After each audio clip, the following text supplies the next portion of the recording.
जब एक महिला सशक्त होती है तो सिर्फ उसका जीवन नहीं बदलता है बल्कि समाज भी आगे बढ़ता है।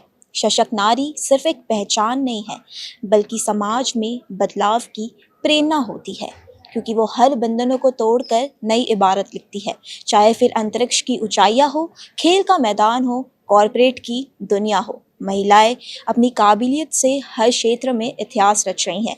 और इसी बदलाव को और भी ज़्यादा गति देने के लिए बड़ौदा मैनेजमेंट एसोसिएशन ने एक महत्वपूर्ण कदम उठाया है। इस वक्त हम बड़ोदरा के तारासंस में मौजूद हैं, जहां बीएमए की वुमेन एम्पावरमेंट कमेटी द्वारा एक खास women conference celebration of women on mission का आयोजन किया गया है। आपको बता दें कि ये आयोजन उन महिलाओं को सम्मान और पहचान देने के लिए समर्पित है जिन्होंने अपनी मेहनत और संघर्ष से हर चुनौती को अवसर में बदलकर समाज में एक नई पहचान बनाई है।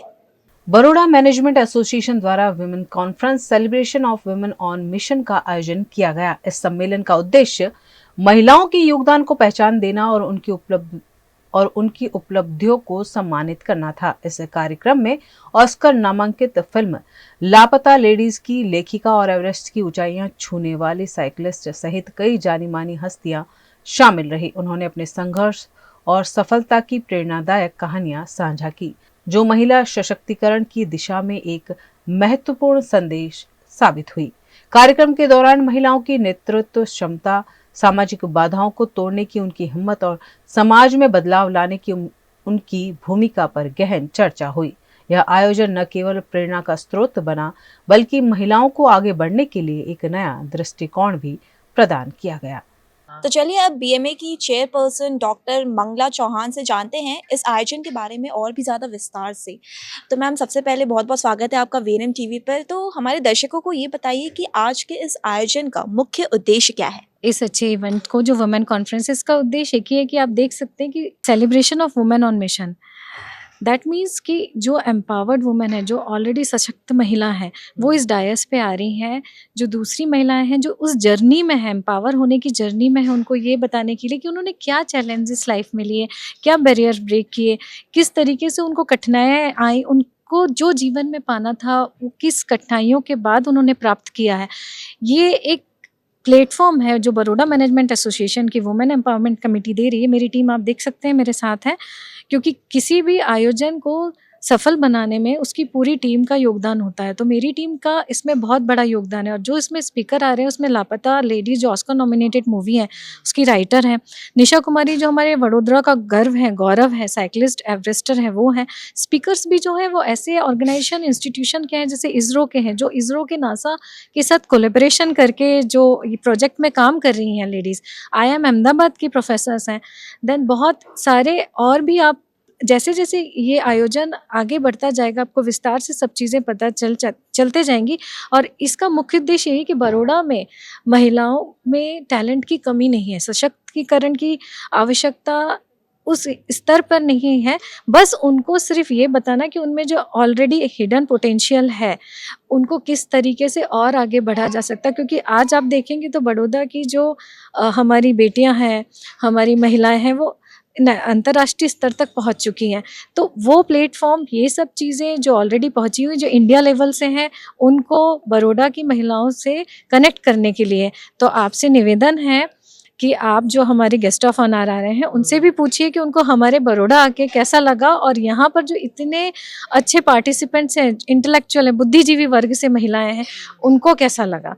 तो आप इसे यही निवेदन, और आप खुद एक महिला है जो एम्पावरमेंट की मिसाल है, तो आपका बहुत बहुत हम भी स्वागत करते हैं हमारे इस आयोजन में। आपने ऑस्कर नॉमिनेटेड फिल्म लापता लेडीज का नाम तो सुना होगा, एक ऐसी फिल्म जिसने हर दिल पर राज किया। और आज हमारे साथ वडोदरा शहर में इस फिल्म की लेखिका स्नेहा देसाई जी मौजूद हैं। तो चलिए उनसे जानते हैं इस फिल्म से जुड़ी उनकी जर्नी। तो मैम, सबसे पहले हमें ये बताइए कि वडोदरा में आकर आपको कैसा महसूस हो रहा है। बहुत अच्छा लग रहा है। Baroda is second home to me, मेरा ससुराल है। So I been coming to Baroda since quite a few years. बहुत सारे शोज़ मैंने यहाँ पर किए हैं, और गुजरात का बहुत ही अपकमिंग सिटी है, so it always feels wonderful to come here. तो अभी हाल ही में आपकी रिटन फिल्म और लापता लेडीज ऑस्कर नॉमिनेटेड फिल्म, तो कैसा फील हुआ कि आपने जिस फिल्म को अपने शब्दों से निखारा और वो ऑस्कर तक जब गई। I can only say that I am extremely grateful, क्योंकि बहुत मेहनत की थी मैंने, पूरी टीम ने इस फिल्म के लिए, और ये मेरी डेब्यू फिल्म थी, तो अपनी डेब्यू फिल्म का ऑस्कर के लिए चुना जाना, ऑस्कर की एंट्री के लिए चुना जाना बहुत ही वाकई में हमारे लिए बड़ी बात थी। So very very dilated. हालांकि अब हम ऑस्कर के रनिंग में से बाहर हो चुके हैं, पर भारत देश में इतनी सारी फिल्म्स बनती हैं, इतनी भाषाओं में बनती हैं, इतने अलग अलग किस्म की फिल्म्स बनती है, उसमें से हमारी फिल्म का चुना जाना हमारे लिए बहुत बड़े ऑनर की बात थी। लापता लेडीज़ का जो मैसेज था वो बेहद यूनिक था, तो इसका विचार कैसे आया कि ऐसा भी कुछ हम दर्शकों तक पहुंचा सकते हैं? विमेन एम्पावरमेंट की बात थी, फेमिनिज्म की बात थी, पर एक बात तय थी कि हमें कुछ भी प्रीच नहीं करना था, किसी किस्म का लेक्चर नहीं देना था। तो कैसे हमें दिल को जो छू जाती है, हमारे दिल को छू जाती है, वैसी कोई बात हम एक एंटरटेनिंग माध्यम से कह सके, वो हमारा प्रयास था। और लापता लेडीज़ में इतने अच्छे अच्छे प्यारे किरदार हैं, इतनी लेडीज़ हैं कि उन हर एक लेडी कैरेक्टर के बैक स्टोरी में से बहुत प्यारी बातें हम दर्शकों तक पहुंचा सके। So yes, there were a lot of messages that we wanted to convey through Laapataa Ladies, but we did not want it to be on the nose. तो हमने बहुत अच्छी तरह से कॉमेडी, सटायर और कैरेक्टराइजेशन में उन सारे मैसेजेस को एम्बेड किया था। और राइटिंग से कब जुड़ी आप? राइटिंग, वेल, ऐसे देखने जाए तो तकरीबन 15 साल हो गए कि मैंने राइटिंग शुरू की। I was initially an actress on Gujarati stage, और उसके बाद जब मेरे बेटे का जन्म हुआ तो एक्टिवली एक्टिंग नहीं कर पाती थी, क्योंकि बहुत सारे शोज़ होते हैं, टूरिंग होती है, तो वो मेरे लिए मुमकिन नहीं था। तो तब राइटिंग में मैंने ब्रांच आउट किया। और लापता लेडीज़ जो किरण राव द्वारा निर्देशक फिल्म है, तो वहाँ तक आप कैसे पहुँचे? मतलब पहली फिल्म और वो भी किरण राव के अंडर में, तो कैसा था आपका एक्सपीरियंस वो? बहुत ही और वो जर्नी कैसी रही? एक्सीडेंटल जर्नी थी मैं कहूँगी, क्योंकि मैं गुजराती स्टेज पर काम करती थी, बहुत सारे नाटक मैंने लिखे हैं, उनमें से नेचुरल प्रोग्रेशन के तौर पे मैं हिंदी टेलीविज़न की तरफ मुड़ी, और फिर फिल्म्स मेरे पास आई। तो Laapataa Ladies has been such an accidental project that came to me. अचानक एक दिन फ़ोन आया कि हम ऐसी एक फ़िल्म बना रहे हैं, तो हम चाहते हैं कि आप लिखे, तो वुड यू बी इंटरेस्टेड? और लाइन पे दूसरी तरफ आमिर खान सर थे, तो बहुत ही बड़ी बात हो गई मेरे लिए। तो इतनी प्यारी कहानी थी कि मना करने का तो कोई सवाल ही नहीं था। So that's how I have not really planned anything, it has just come to me, and as I said I am grateful for that. Aamir Khan से आप मिले हैं, राइट? तो जिस तरह से आप लिखते हैं किसी कैरेक्टर को विजुलाइज करके, तो आमिर खान जी उन्हें उसी तरह से निभाते हैं। और तो फिर कैसा, मतलब आपका एक्सपीरियंस कैसा रहा जब आप आमिर खान जी से मिले? लाइक डाउन टू अर्थ थे, या वैसे जैसे वो पर्दे पे दिखते हैं उसी तरह से थे, या कुछ अलग? बहुत ही ज़्यादा एक्सेसिबल इंसान है वो, किरण राव मैम। बहुत प्यारे लोग, बहुत इंटेलिजेंट लोग, और जिस फील्ड में वो काम करते हैं उस फील्ड का उनका अभ्यास जो है वो बहुत ही कड़ा है। तो उनके साथ काम करके बहुत कुछ सीखने को मिला। आप उनके साथ कोई भी प्रॉब्लम डिस्कस कर सकते हैं, स्क्रिप्ट रिलेटेड कोई भी आपका डाउट हो, कोई क्यूरियोसिटी हो, तो they are extremely hands on and accessible people. तो इतने बड़े लोगों के साथ पहले ही प्रोजेक्ट में जब जुड़ने का मौका मिलता है, तो एक नवोदित लेखक के लिए बहुत कुछ सीखने वाली बात हो जाती है। So both of them are a film school by themselves, they are an institution. So hats off to both of them. और जो महिलाएं जो राइटिंग में अपना करियर बनाना चाहती हैं, उनके लिए कुछ खास संदेश अगर आप देना चाहें? राइटिंग थोड़ा मुश्किल पेशा है, मैं ना नहीं कहूँगी, क्योंकि आपको अकेले आइसोलेशन में काम करना होता है। ज़्यादातर कोलैबोरेशंस राइटिंग में मुमकिन नहीं होते। तो कहानियाँ पढ़िए, देखिए, आपके इर्द गिर्द इतने सारे कैरेक्टर्स हैं, उनमें से किसी को पहचानिए। Keep your observation skills at the highest. To make inroads into the film industry और the television industry is not really easy. तो आपका काम ही आपकी करेंसी है। तो बहुत सारे मंजे हुए जो लेखक हैं, उनके किताबें हैं, उनका काम है, वो ऑनलाइन बहुत कुछ अवेलेबल है। So I think make yourself extremely powerful as to what you want to say, and I think nobody can stop you that. तो सबसे पहले हमारे दर्शकों को ये बताइए कि वडोदरा में आकर महसूस हो रहा है आप? बहुत अच्छा लग रहा है मुझे वडोदरा में, और मैं वडोदरा से ही हूँ।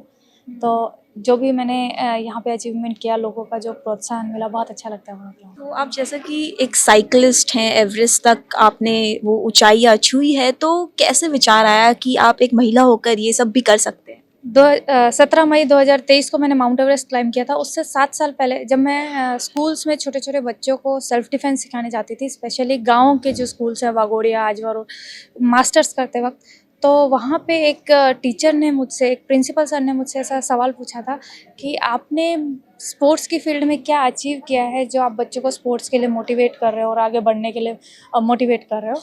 तो उस टाइम पे मेरे दिमाग में ये स्ट्राइक हुआ था कि अब कुछ भी करके स्पोर्ट्स की फील्ड में कुछ बड़ा अचीव करना है। तो मैंने मेरे कोच नीलेश पारोट सर से डिस्कस किया कि हम क्या कर सकते हैं। तो उन्होंने, जब हमने डिस्कस किया तो फाइनलाइज किया कि माउंट एवरेस्ट क्लाइम करना है, क्योंकि मैं माउंटेनियरिंग फील्ड से पहले से जुड़ी हुई थी और मास्टर्स के साथ साथ भी मैं माउंटेनियरिंग करती रहती थी। तब डिसाइड किया था कि माउंट एवरेस्ट क्लाइम करना है। और ये जो साइकिलिंग की, जो मैंने अभी इंडिया टू लंदन साइकिलिंग किया, वडोदरा से लंदन, उसके लिए जब मैं माउंट मनासलू क्लाइम कर रही थी, उस टाइम पे मेरे जो कलीग्स थे, मैं 7000 मीटर से ऊपर की हाइट पे थी और मेरे साथ जो फेलो क्लाइंबर्स थे वो जब मेरे से आगे क्लाइम कर रहे थे तो एवलांच में दबने की वजह से कुछ की डेथ हो गई थी। सेम टाइम इंडिया में उत्तरकाशी में नेहरू इंस्टीट्यूट ऑफ माउंटेनियरिंग में 29 स्टूडेंट्स और टीचर्स जो ट्रेनिंग कर रहे थे, एवलांच आने की वजह से सबकी डेथ हो गई थी। और ये सब क्यों हो रहा है? ग्लोबल वार्मिंग की वजह से। तो मेरा ये जो साइकिलिंग एक्सपीडिशन था वडोदरा से लंदन का 210 दिन का, जिसमें मैंने 16,888 किलोमीटर कवर किए, उसका एक मोटो था चेंज बिफोर क्लाइमेट चेंज, और ज़्यादा से ज़्यादा लोगों को ग्लोबल वार्मिंग के लिए अवेयर करना। ये मोटो लेके हम लोग यहाँ से निकले थे और 1000 से ज़्यादा ट्रीज़ हमने खुद प्लांट किए और हमें देख के लोगों ने लगभग 60-70 हज़ार ट्रीज़ प्लांट करके हमें वीडियोज़ और फोटोज़ भेजे। एवरेस्ट तक जाना, और जैसा कि आपने बताया कि इंडिया से लेकर लंदन तक आपने साइकिल पर सफ़र तय किया था, तो ये बिल्कुल भी आसान नहीं है। तो कुछ ऐसी चुनौतियाँ जिसका आपको सामना करना पड़ा हो इस दौरान? बहुत सारी चुनौतियाँ, जैसे मैंने जब माउंट एवरेस्ट क्लाइम किया तो मुझे हाथों में फ्रॉस्ट बाइट हो गया था, उसकी वजह से मेरी फिंगर्स कट करनी पड़ी। और उसके बाद जब मैंने ये साइकिलिंग का लिया तो साइकिल चलाना इतनी ठंडी में, इन फिंगर्स में इतना सेंसेशन होता है। तो रशिया में जो था -20 डिग्री टेम्परेचर भी आया और बहुत विंडी टेम्परेचर, हमें स्नो स्टॉर्म, सैंड स्टॉर्म, हर एक तरह की तकलीफ़ें जो है ऐसे एडवेंचर्स में आती हैं। लेकिन अगर कुछ सोचा है उसको पूरा करना है तो उन तकलीफ़ों का सामना करना पड़ता है। आप तो महिला सशक्तिकरण की एक मिसाल हैं ही, और आप उन महिलाओं को क्या संदेश देना चाहती हैं जो समाज में कुछ बदलाव लेकर आना चाहती हैं या कुछ नया करना चाहती हैं? आप एक बार अपना स्टेप बढ़ाइए आगे, अपना जो भी आप आगे बदलाव लाना चाहते हैं उसके लिए एक स्टेप बढ़ाइए। तो अगर आप उसको अच्छे से अपने पूरे शिद्दत से कर रहे हैं तो कायनात आपको उसको मिलाने में लग जाती है। कुछ भी हो, कहीं ना कहीं आप अपने डेस्टिनेशन पे पहुंचते हैं। जैसा कि आपने देखा कि आज के इस आयोजन में ऑस्कर नॉमिनेटेड फिल्म लापता लेडीज की लेखिका से लेकर एवरेस्ट की ऊंचाइयों तक जाने वाली साइकिलिस्ट जैसे दिग्गज महिलाएं शामिल रहीं, और उनकी कहानियां ये साबित करती है कि महिलाएं हर क्षेत्र में अपना परचम लहरा सकती हैं। और आज का यह आयोजन का उद्देश्य सिर्फ प्रेरणा देना नहीं था, बल्कि एक नई सोच को जन्म देना था, जहां महिलाएं खुलकर अपने सपनों को जी सके और समाज में बदलाव की लहर ला सके। और ऐसी ही प्रेरणादायक कहानियों से रूबरू होने के लिए देखते रहिए VNM TV।